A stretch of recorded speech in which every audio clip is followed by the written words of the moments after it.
Audio ക്ലിപ്പിൽ നിന്ന് നമുക്കതാണ് മനസ്സിലായത്. ഇപ്പോൾ രഞ്ജിത്തിന്റെ ഒരു പ്രതികരണം ഈ വിഷയത്തിൽ വന്നിട്ടുണ്ട് എന്നുള്ളതാണ് നമ്മൾ മനസ്സിലാക്കുന്നത്. പ്രതികരണത്തിലേക്ക്. ഞാൻ രഞ്ജിത്താണ്. എനിക്കെതിരെ എന്ന് വെച്ചാൽ വ്യക്തിപരമായി എന്നെ നിന്ദ്യമായ രീതിയിൽ ഒരു ആരോപണം ഉയർത്തിയിരിക്കുകയാണ് ബംഗാളി ചലച്ചിത്ര നടി ശ്രീമതി ശ്രീലേഖ മിത്ര. ഇത് കുറച്ചു കാലം എന്ന് വെച്ചാൽ കൃത്യമായി പറഞ്ഞാൽ എന്ന് ചലച്ചിത്ര അക്കാദമി സ്ഥാനം ഞാൻ ഏറ്റെടുത്തു അന്ന് തൊട്ട് ഒരു സംഘം ആളുകൾ നടത്തിയ നാളുകളുടെ ശ്രമമാണ് ശ്രീലേഖ മിത്രയുടെ ആരോപണം എന്ന രൂപത്തിൽ പുറത്തേക്ക് വന്നത്. ഞാൻ ഒരു വ്യക്തി എന്ന നിലയിൽ എനിക്ക് ഏറ്റിട്ടുള്ള ഈ വലിയ ഡാമേജ് അത് എളുപ്പമാർന്നതല്ല. എങ്കിലും എനിക്കത് തെളിയിച്ചേ പറ്റുള്ളൂ. എനിക്കത് ഈ പൊതുസമൂഹത്തിന് ബോധ്യപ്പെടുത്തിയേ പറ്റുള്ളൂ. അത് നുണയായിരുന്നു. അതിലെ ഒരു ഭാഗം നുണയായിരുന്നു എന്നും ആ ഭാഗമാണ് അത് അവർ തന്നെ പരസ്പര വിരുദ്ധമായ പ്രസ്താവനകളാണ് നടത്തിയിട്ടുള്ളത്. അതിന്റെ വിശദാംശങ്ങളിലേക്ക് ഞാൻ കിടക്കുന്നില്ല. എന്തുതന്നെയായിരുന്നാലും ഞാൻ നിയമ നടപടികളുമായി മുന്നോട്ട് പോകുവാൻ തീരുമാനിച്ചിരിക്കുന്നു. ഇതിന്റെ പിന്നിലെ സത്യം എന്താണ് എന്നുള്ളത് അറിഞ്ഞേ പറ്റുള്ളൂ ലോകം. അത് എന്റെ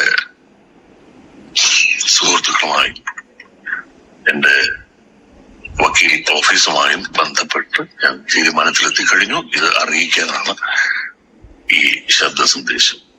മറ്റൊന്ന്, ഇതിലും പ്രധാനപ്പെട്ട മറ്റൊരു കാര്യം, കേരള സർക്കാരിനെതിരെ CPIM എന്ന പാർട്ടിക്കെതിരെ വലതുപക്ഷ രാഷ്ട്രീയ നിലപാടുകളുള്ളവരും അവർക്ക് മുന്നിൽ പോർമുഖത്തെന്ന പോലെ നിൽക്കുന്ന മാധ്യമ പ്രവർത്തകരും സംഘടിതമായി തന്നെ സർക്കാരിനെ ആക്രമിക്കുന്ന പല വിഷയങ്ങളിൽ ഈ ചെളിവാരി എറിയൽ നടന്നുകൊണ്ടിരിക്കുകയാണ്. അതിൽ ഒന്നിന്റെ പേര് ഞാനുമായി ബന്ധപ്പെട്ട് എന്റെ പേര് ഉപയോഗിച്ചിട്ടുള്ളതാണ് എന്നത് ഏറെ അപമാനകരമാണ്.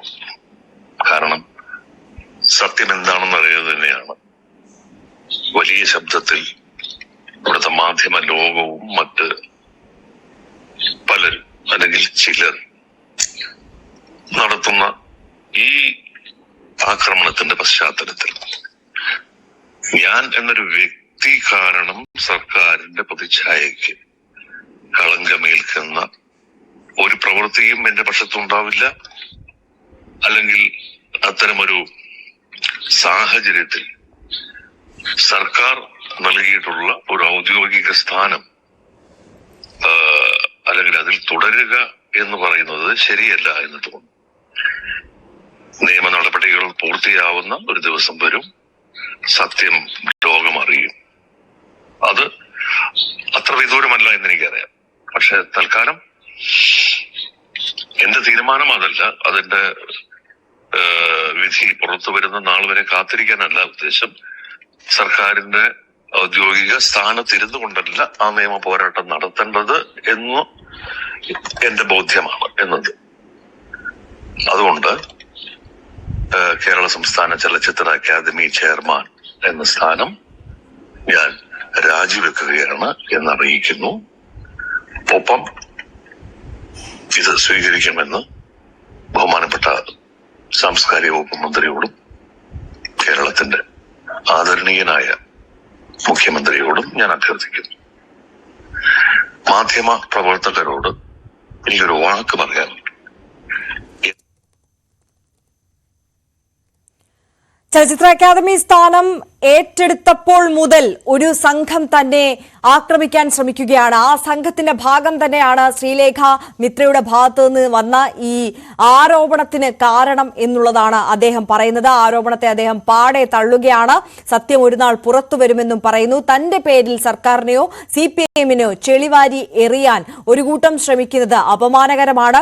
അതുകൊണ്ട് തന്നെ സർക്കാരിന്റെ പ്രതിച്ഛായയ്ക്ക് താൻ കാരണം ഒരു കളങ്കം ഏൽക്കുന്നത് അത് അംഗീകരിക്കാൻ കഴിയില്ല. അതുകൊണ്ട് തന്നെ സർക്കാർ നൽകിയ ആ പദവിയിൽ നിന്ന് താൻ രാജിവെക്കുകയാണ്, നിയമപരമായി മുന്നോട്ട് പോകുമെന്നുള്ളതാണ് അദ്ദേഹം ചൂണ്ടിക്കാണിക്കുന്നത്. ഇതിന് നിയമവിദഗ്ധരുമായി അദ്ദേഹം ആലോചനകൾ നടത്തുന്നുണ്ട്. ഏത് വിധത്തിൽ നിയമപരമായി മുന്നോട്ട് പോകണമെന്നുള്ളത് ആലോചിക്കുകയാണ് എന്നുകൂടിയാണ് ഇപ്പോൾ പറഞ്ഞത്. മാധ്യമങ്ങൾക്കും രൂക്ഷമായ വിമർശനം ഉന്നയിക്കുന്നുണ്ട് രഞ്ജിത്ത്. ഇപ്പോൾ നവമി ദിനേശ് നമുക്കൊപ്പം തുടരും.